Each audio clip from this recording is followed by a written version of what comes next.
Западните лидери го гледаат Иран како главен поддржувач на милитантите на Хамас, но него обвинија Техеран за директна вмешаност во прекуграничниот напад на групата врз Израел на 7 октомври.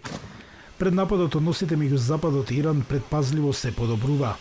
Во септември САД склучија договор за размена на затвореници со Техеран и ослободија $6 милиарди за мрзнати ирански средства.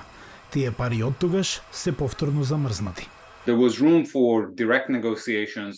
Имаше простор за директни преговори кон крајот на октомври меѓу Иран и САД во Оман, но тоа сега е целосно исклучено и веројатно не останува политички простор за директен ангажман меѓу двете земји.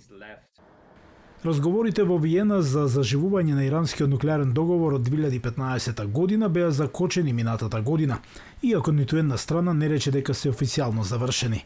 САД се повлекоа од спогодбата во 2018, а Иран набргу потоа престана да ги исполнува своите обврски. Нуклеарното тело на Обединетите нации, Меѓународната агенција за атомска енергија, во својот августовски извештај објави дека Иран продолжува да збогатува ураниум до 60% чистота, помалку од неопходните 90% гориво за оружје. Иран ја отстрани опремата за следење на МАЕ и им забрани на некои инспектори да ја поседат земјата. Во опит за деескалирање на односите меѓу Иран и САД, Техеран престана да акумулира дополнителен 60% збогатен ураниум.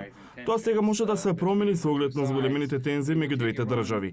На Иран ќе му треба помалку од една седмица за да се збогати со доволно ураниум за нуклеарно оружје.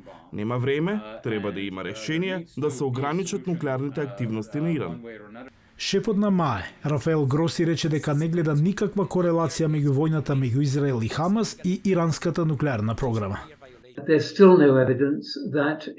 Се уште нема докази дека Иран размислува да се оддалечи од почитувањето на неговата суштинска обврска од договорот за неширење на нуклеарното оружје, а тоа е да се воздржи од производството на нуклеарно оружје.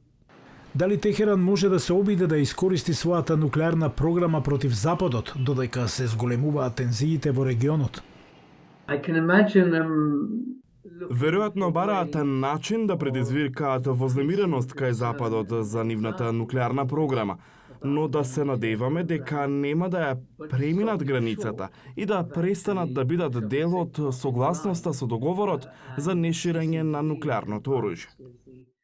Во меѓувреме Израел постојано тврди дека нема да дозволи Иран да развие нуклеарно оружје. Се верува дека Израел поседува нуклеарно оружје, иако Тел Авив не дозволува инспектори на неговите нуклеарни локации.